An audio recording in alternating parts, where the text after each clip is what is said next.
Hello everyone, welcome to my channel और मैं हूं आपकी नीतू त्रिपाठी। तो नीतू त्रिपाठी व्लॉग्स में आपका फिर से अभिनंदन है, स्वागत है। कैसे हो दोस्तों? आशा करती हूँ आप बहुत अच्छी तरीके से होंगे, स्वस्थ होंगे, मस्त होंगे, व्यस्त होंगे।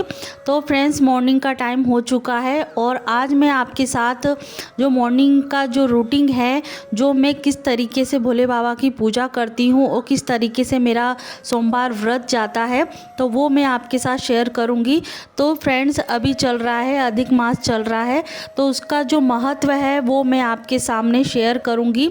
और सबसे पहले तो हमें घर की क्लीनिंग करना बहुत ज़रूरी होता है और अधिक मास क्या, अलग दिनों में भी हमें घर की क्लीनिंग करना और साफ़ सफाई का बहुत ज़्यादा ध्यान रखना होता है। और अभी अधिक मास चल रहे हैं तो और ज़्यादा हमें क्लीनिंग का ध्यान रखना है। तो सुबह उठ के अपना जो साफ़ सफाई वाला है, झाड़ू पोछा और डस्टिंग करने का काम होता है, वो हमें सबसे पहले निपटाना होता है। उसी के बाद हमारी पूजा, मतलब नहाने धोने के बाद पूरा पूजा आराधना होती है।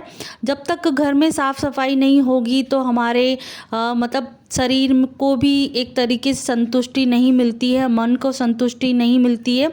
तो एक तरीके से हमारे घर में, हमारे चारों तरफ नकारात्मक ऊर्जा फैली हुई रहती है। तो सबसे पहले हमें सुबह उठकर झाड़ू पोछा कर लेना चाहिए और इससे क्या, हमारा एक काम भी निपट जाता है कि इसके बाद हमें नहाना धोना और एक्स्ट्रा काम भी करने होते हैं, बच्चों को स्कूल भेजना होता है। तो यहाँ सबसे पहले मैंने झाड़ू लगा ली है, उसके बाद मैंने पोछा लगा दिया है। तो अभी देखिए, हमारी पूजा की अलमारी जो है वो हमारी अभी खुली नहीं है और मैं झाड़ू पोछा लगा लूँगी, क्योंकि आपको पता होगा जो मेरे ब्लॉग देखते हैं, क्योंकि मैं नहाने धोने के बाद ही हमारी पूजा के साइड में पोछा लगता है, इसीलिए मैंने जो घर का झाड़ू पोछा होता है वो नहीं लगाते हैं पूजा साइड में।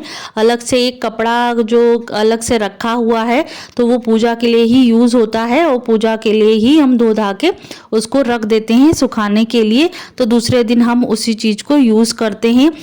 तो फ्रेंड्स, मेरे पास रिक्वेस्ट आई थी कि आप अधिक मास में क्या क्या मतलब करते हैं और उसका क्या महत्व है, तो हमें कुछ जानकारी दीजिए। तो आज मैं वही शेयर करना चाह रही हूँ कि ये जो अधिक मास है उसका महत्व बहुत ज़्यादा ही हो जाता है और कि हमें क्या करना चाहिए अधिक मास में और क्या नहीं करना चाहिए, तो वही मैं आज आपके साथ शेयर करूँगी। तो चलते हैं, इसका महत्व जो है वो हम आपको बता देते हैं। तो अधिक मास तो आपको पता होगा कि अधिक मास 18 जुलाई से शुरू हो चुके हैं, जो 16 तारीख से मतलब 16 अगस्त तक रहेंगे।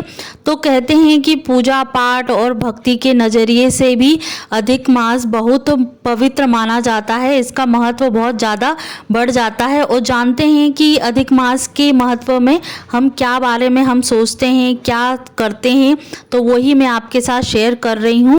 तो फ्रेंड्स, अधिक मास के महत्व को कोई कोई जानता है और कोई कोई नहीं भी जानता है। तो आज हम उसी पे चर्चा करेंगे कि हर 3 साल में आने वाला जो माह होता है वो अधिक मास ही कहलाता है। तो 3 साल में ही आता है ये अधिक मास, इसीलिए इसकी जो महत्ता है, उसके जो गुण हैं वो बहुत ज़्यादा मतलब हो जाते हैं।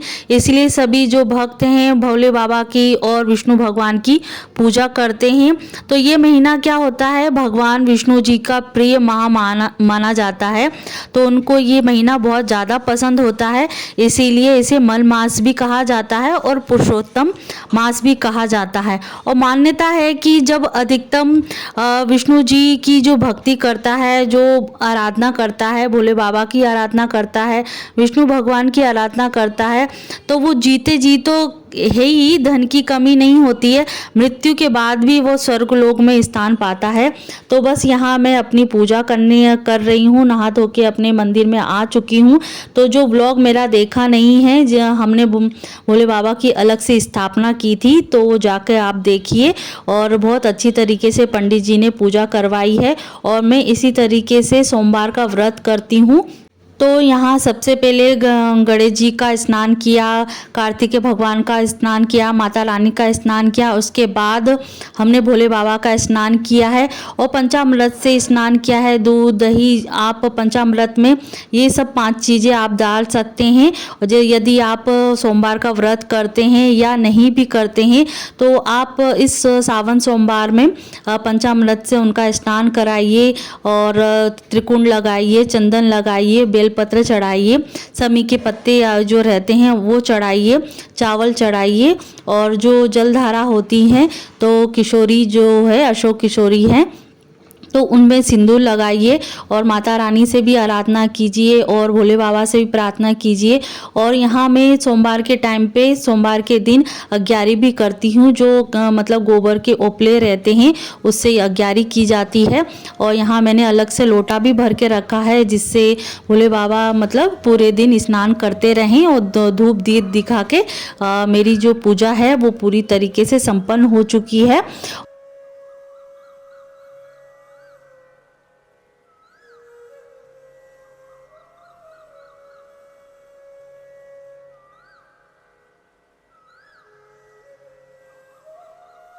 Hello everyone, welcome to my channel और मैं हूं आपकी नीतू त्रिपाठी। तो नीतू त्रिपाठी ब्लॉग्स में आपका फिर से अभिनंदन है, स्वागत है। कैसे हो दोस्तों? आशा करती हूँ आप बहुत अच्छी तरीके से होगे, स्वस्थ होगे, मस्त होगे, व्यस्त होगे। और आशा तो करती ही हूँ कि सभी भोले बाबा की कृपा से सभी स्वस्थ हों और व्यस्त भी हों। तो बस आज का ब्लॉग जो है स्टार्ट करते हैं। तो बस मैंने जो है पूजा हमने कर ली है, जो मैंने आपके साथ शेयर करी है। और अभी मैंने रख दिए हैं आलू उबलने के लिए, क्योंकि अभी मुझे आलू मतलब खट्टे आलू मुझे बनानी है सब्जी के लिए। जो आप जानते हैं कि खट्टे आलू किस तरीके से बनते हैं, तो हो सकेगा तो मैं आपके साथ शेयर भी कर दूंगी।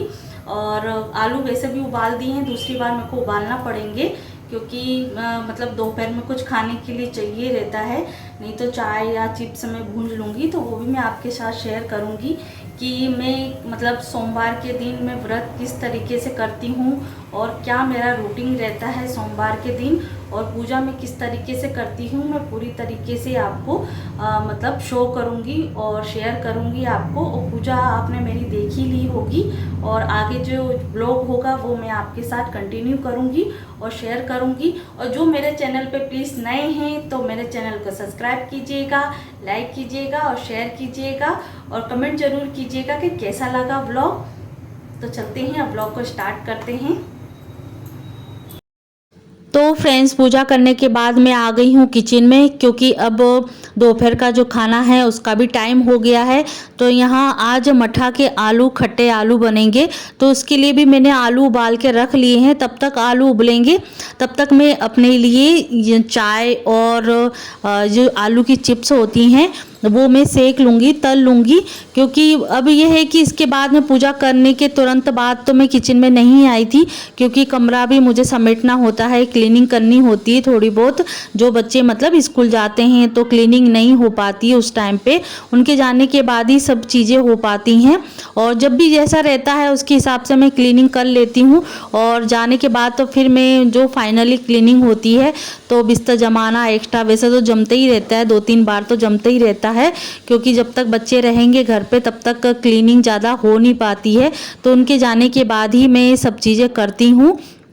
और इसके बाद मैं आ गई हूँ किचन में, तो अपने लिए चाय और मूंगफली सेक लेती हूँ, क्योंकि अभी कुछ 11 के करीब बज रहा है। तो मैं 10-15 मिनट के अंदर अंदर ये सब चीज़ करने के बाद मैं तब तक आलू उबल जाएंगी तो मैं मठा के आलू बनाऊंगी, जो बहुत अच्छी तरीके से टेस्टी लगती है सब्जी। आप भी ट्राई करिएगा। और यूपी एमपी में बहुत ज़्यादा ही बनती है जब घर में सब्जियां नहीं हो, हरी सब्जियां ना हो। तो अभी भी कहा जाता है कि मासिक अधिक मास में ये पत्तेदार जो सब्जियां होती हैं ज़्यादा नहीं खानी चाहिए, प्याज लहसुन नहीं खाना चाहिए। पर रहता है किसी किसी के यहाँ परहेज नहीं हो पाता है तो नहीं कर पाते हैं, पर हमारे यहाँ भी प्याज लहसुन खाते हैं, पर जितना हो सके अवॉइड तो करते ही हैं। तो यहाँ देखिए आलू हमारे उबल चुके हैं और चाय भी मेरी बन चुकी है। तो इसमें बस मेरे तुलसी के पत्ते जो होते हैं तो वो मैं डाल दूंगी, तो जिससे क्या थोड़ा टेस्ट फ्लेवर भी थोड़ा चेंज होता है। तो तुलसी के पत्ते जब मम्मी ऊपर जाती हैं छत पे तो तुलसी के पत्ते तोड़ के ले आती हैं, तो 2 से 3 दिन के लिए तुलसी के पत्ते हो जाते हैं, तो स्टोर करके हम रख देते हैं। तो जब चाय का रहता है तो हम चाय बना के उसमें तुलसी के पत्ते डाल देते हैं और टेस्टी भी लगती है, अच्छा भी लगता है। तो यहाँ मैं चली गई थी अपने कमरे में अपना चाय नाश्ता करने के लिए, और मैं तब तक मैं खाना बना ली थी और खाना बनाने ही जा रही थी, और तब तक देवांश आ चुके थे स्कूल से, क्योंकि दोपहर का टाइम हो चुका था मेरा मतलब चाय पानी पीने का, तो वो मैंने कर लिया था। उसके बाद मैंने खाना बनाया, और खाना बनाने के बाद ही थोड़ा बहुत जो और काम भी होते हैं तो वो किया मैंने। और उसके बाद देवांश के आने से पहले पहले मतलब पापा को खाना खिला दिया, हस्बैंड को खाना खिला दिया, और उसके बाद फिर मैंने अपने लिए बनाई है लस्सी। तो दोपहर हमें निकालना होती है, तो दोपहर में भी थोड़ा बहुत कुछ चाहिए रहता है, और कोई कोई रहता है कि नहीं भी मतलब दोपहर में कुछ नहीं खाते हैं और पूरा दिन मीठे से बने रहते हैं, पर रहता है किसी किसी का नहीं हो पाता है। तो मैं नॉर्मली चाय पानी कर लेती हूँ सुबह के टाइम पे, मतलब 12 बजे के आसपास मैं कर लेती हूँ। और अभी कुछ 3 के करीब बज रहा है, तो 3 बजे के आसपास में लस्सी पी के थोड़ा देर के लिए रेस्ट कर लेती हूँ। और रेस्ट करने का क्या है, नींद तो आती ही नहीं है, तो थोड़ा बहुत क्योंकि अभी अंश का टाइम भी है, तो अंश के आने के बाद ही मैं थोड़ा रेस्ट करती हूँ, क्योंकि उसके आने का टाइम हो जाता तो उसको खाना भी बनाना होता है, उसके लिए 4 रोटी सेकनी होती है गरम गरम। तो बस यहाँ फिर खाना खिलाने के बाद रेस्ट करने चली गई थी।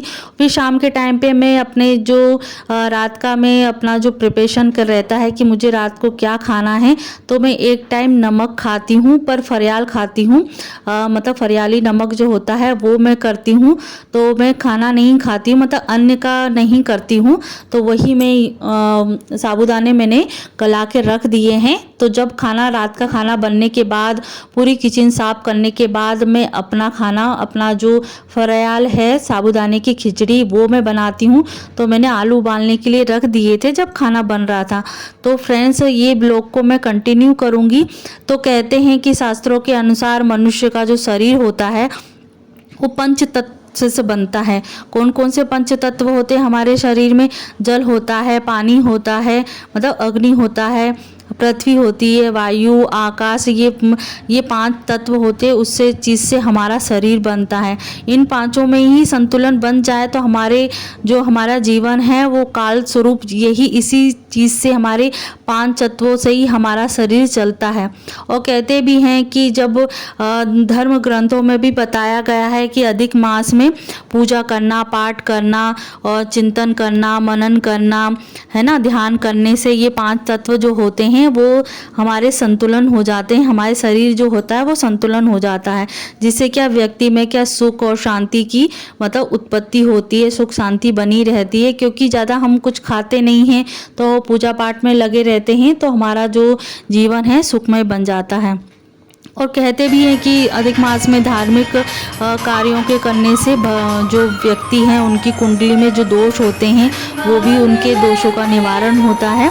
तो इसीलिए हर 3 साल में आने वाला जो माह होता है वो अधिक मासी कहला जाता है। और इसमें क्या है कि इसमें हमें क्या क्या करना चाहिए वो भी मैं आपको बता दूं कि शास्त्रों के अनुसार क्या होता है कि अधिक मास में विष्णु जी की पूजा करना, यज्ञ करना, हवन करना, गीता का पाठ करना, श्री भगवत गीता का पाठ करना, इनमें सभी चीज़ों में इन जो धार्मिक ग्रंथ होते हैं इनमें 33 कोटि के जो देवी देवता हैं वो प्रसन्न होते हैं, उनके दर्शन हमें मिलते हैं मन में। और कहते हैं कि अधिक मास में जब हम पूरे 1 महीने तक, क्योंकि ये पवित्रता का महीना होता है, तो इसमें हम धन, अनाज और जूते चप्पल, दीप दान का हम जो मतलब दान करते हैं, तो उससे भी हमारे जो कुंडली के जो ग्रह हैं वो संतुष्ट हो जाते हैं, ग्रह दशा सही हो जाती है। और आपको पता ही होगा, और जिसको नहीं पता है तो अधिक मास में लोग दान पुण्य भी करते हैं, तीर्थ यात्रा करते हैं, तीर्थ स्नान करते हैं, मौन व्रत भी करते हैं। पर अभी किस किस ने मौन व्रत किया है? मैंने तो नहीं किया है, पर कहते हैं कोई कोई कर लेता है मौन व्रत, और इष्ट देव की पूजा करना और उनके समक्ष अखंड दीप जलाना, प्रज्वलित करना, जिससे क्या है ना, हमारी जो माँ लक्ष्मी जी हैं वो प्रसन्न होती हैं, घर में माँ लक्ष्मी जी का वास होता है। तो इसीलिए जो मौन व्रत करना, इष्ट देव के समक्ष अखंड दीप जलाना बहुत ज़रूरी होता है। कोई कोई करता भी है, पर इससे क्या है, हमारे दान पुण्य, वैसे हम दान पुण्य नहीं कर पाते हैं, तो अधिक मास में दान पुण्य करना बहुत ज़रूरी होता है। और अधिक मास में हमें और क्या क्या नहीं करना चाहिए वो भी मैं आपके साथ शेयर कर रही हूँ, क्योंकि सूर्य जो है हर महीने राशि बदलता है, पर लेकिन अधिक मास में क्या होता है, सूर्य की राशि बदलती नहीं है, और इसकी वजह से इस माह को शुभ नहीं माना जाता है।